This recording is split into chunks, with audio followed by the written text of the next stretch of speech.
अजय दीनदयाल का इकलौता पुत्र था। अजय की मां का देहांत हो चुका था और दीनदयाल अपनी पत्नी विमला से बहुत प्यार करते थे।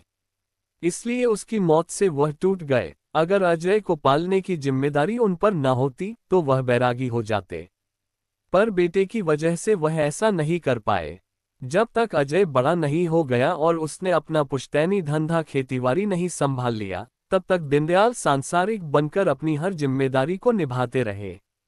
अजय के जवान होने पर रूपसी कन्या देखकर अजय की उससे शादी कर दी और फिर एक दिन सब कुछ त्याग कर बिना बताए ऐसे गायब हुए कि फिर लौटकर वापस घर नहीं आए। ऐसा नहीं है अजय ने अपने पिता को ढूंढने का कोई प्रयास न किया हो, लेकिन उसके सारे प्रयास और भागदौड़ निरर्थक साबित हुए। अजय जैसी सुंदर और समझदार पत्नी चाहता था, शिवानी बिल्कुल वैसी ही थी। अजय शिवानी को पाकर खुश था। खिलता रंग, एक हरा बदन और बड़ी बड़ी झील सी आंखें। शिवानी सिर्फ सुंदर ही नहीं थी, उसका व्यक्तित्व भी काफी आकर्षक था। अजय तो जैसे उसका दीवाना था। दोनों जी जान से एक दूसरे को चाहते और प्यार करते थे। गांव में ही अजय की पैतृक जमीन थी जिस पर खेती होती थी। खेत पर ही काफी बड़ा मकान बना हुआ था। गाय भैंस और बैल पाल रखे थे जिनकी देखभाल के लिए नौकर थे। अजय ने सब कुछ नौकरों के भरोसे नहीं छोड़ रखा था। वह स्वयं सब कार्यों की देखभाल करता था और नौकरों के साथ लगा रहता और शिवानी घर का सब काम देखती थी। पति पत्नी दोनों खुश थे। हंसते खेलते न जाने कब शादी के बाद 3 साल गुजर गए, उन्हें पता ही नहीं चला। वैसे 3 साल का समय कोई लंबा समय भी नहीं होता, पर अगर शादी के 3 साल बाद भी औरत मां नहीं बने तो चर्चा होने लगती है। ऐसा ही शिवानी के साथ हुआ। जब 3 साल बाद भी वह मां नहीं बनी तो चर्चा होने लगी। दबी जुबान में होने वाली बातें उसके कानों तक भी पहुंची तो पहले तो उसने कभी भी इन बातों पर ध्यान नहीं दिया था, लेकिन लोग चर्चा करने लगे तो उसे भी चिंता हुई। आखिर ऐसी कौन सी औरत होगी जो मां बनना नहीं चाहती? कौन नहीं चाहती कि उसका आंगन भी किलकारियों से गूंजे? तोतली जुबान में मां की रट लगाकर उसका आंचल पकड़कर गोद में लेने के लिए मचले। हर विवाहित औरत की साथ होती है मातृत्व। मां बनकर ही औरत संपूर्ण कहलाती है। शिवानी अब तक बेखबर थी, लेकिन गांव की औरतों की कानाफूसी सुनकर चिंतित हो गई। एक दिन वह पति को गांव की औरतों की बातें बताकर बोली, अब तो मुझे भी चिंता होने लगी है। कैसी चिंता? अजय ने पूछा। मैं अभी तक मां क्यों नहीं बनी? पत्नी की बातें सुनकर अजय खिलखिलाकर हंसते हुए बोला, अभी तो हम ही बच्चे हैं, हमारे ही खेलने के दिन है। और अजय ने पत्नी को बाहों में भरकर चूम लिया। चलो हटो, शिवानी पति की बाहों से आजाद होते हुए बोली, तुम्हें हर समय मजाक और मस्खरी ही सूझती रहती है। पत्नी की नाराजगी देखकर वह गंभीर हो गया। उसने शिवानी की बातों पर विचार किया और बोला, हम डॉक्टर के पास चले गए और अजय ने शहर ले जाकर पत्नी को कई डॉक्टरों को दिखाया भी। गंडा ताबीज भी करवाया, संत फकीरों का आशीर्वाद भी लिया, मनौतियां भी मांगी। जिसने जो भी बताया अजय और शिवानी ने सब किया, पर सब व्यर्थ। लाख प्रयासों के बाद भी शिवानी के पैर भारी नहीं हुए। लंबी भागदौड़ के बाद शिवानी निराश हो गई। उसे विश्वास हो गया कि मां बनना उसके भाग्य में नहीं है। गर्भवती होने का एहसास वह महसूस नहीं कर पाएगी और वह सोचती रहती। एक दिन वह पति से बोली, तुम दूसरी शादी कर लो। क्यों? पत्नी की बात सुनकर अजय चौंक कर बोला, मैं मां नहीं बन सकती। इस खानदान को आगे बढ़ाने वाली वंशबेल नहीं दे सकती। मैं सिर्फ इसलिए तुम्हें छोड़ दूं कि तुम मुझे एक बच्चा नहीं दे सकती। मुझे तुमसे कोई शिकायत नहीं, तुम मां नहीं बन सकती इसलिए दूसरी शादी कर लूं। नहीं, हरगिज नहीं करूंगा।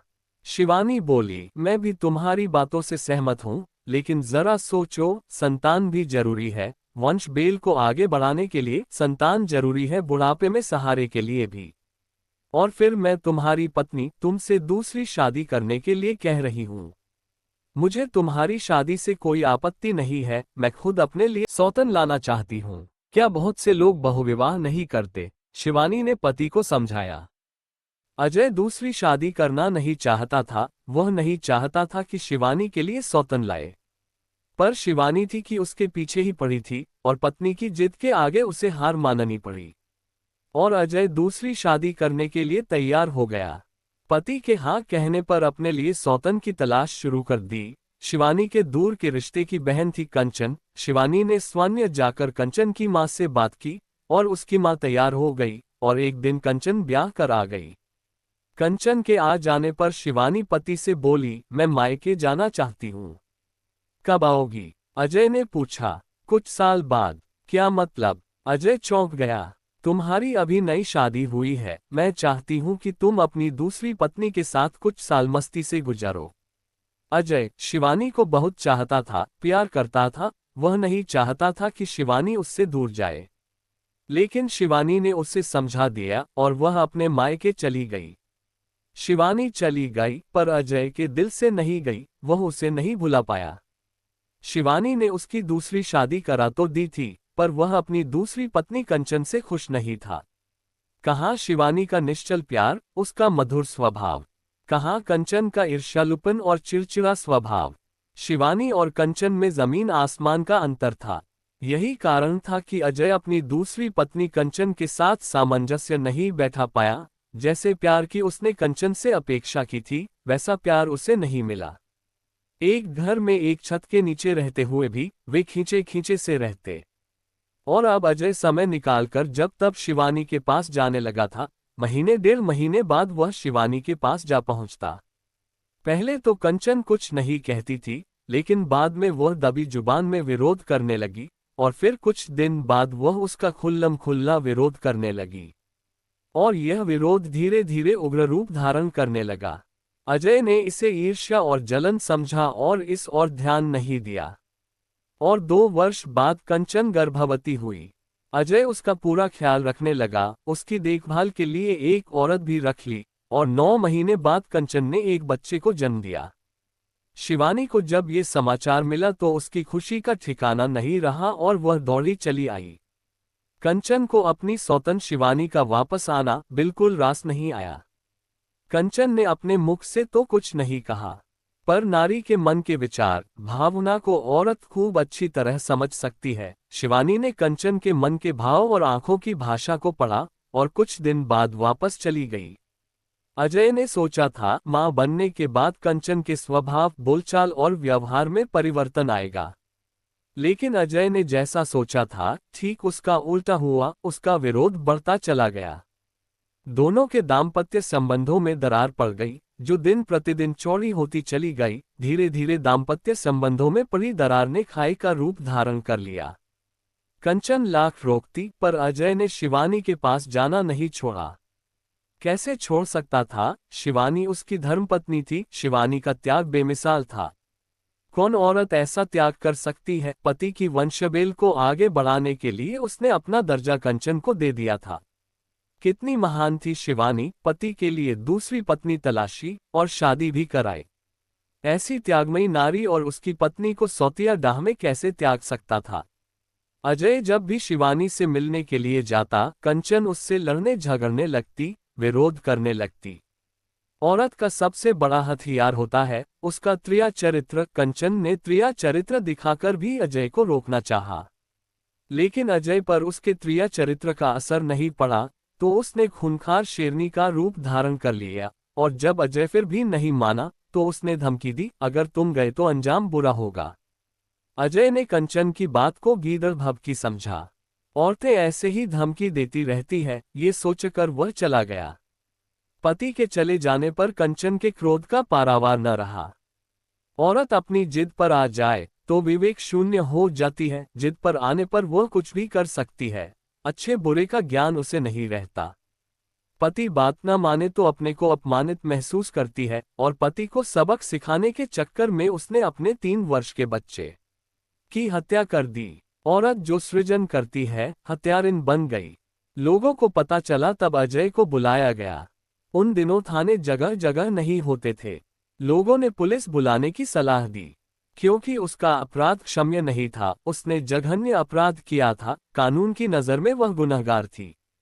उसका गुनाह उसे हत्यारिन सिद्ध करने के लिए काफी था। हत्यारिन को सजा मिलनी ही चाहिए, जरूर मिलनी चाहिए। और उसकी सजा सिर्फ एक ही थी, मौत। मौत से कम सजा उसे उसके किए अपराध के लिए मिल ही नहीं सकती थी।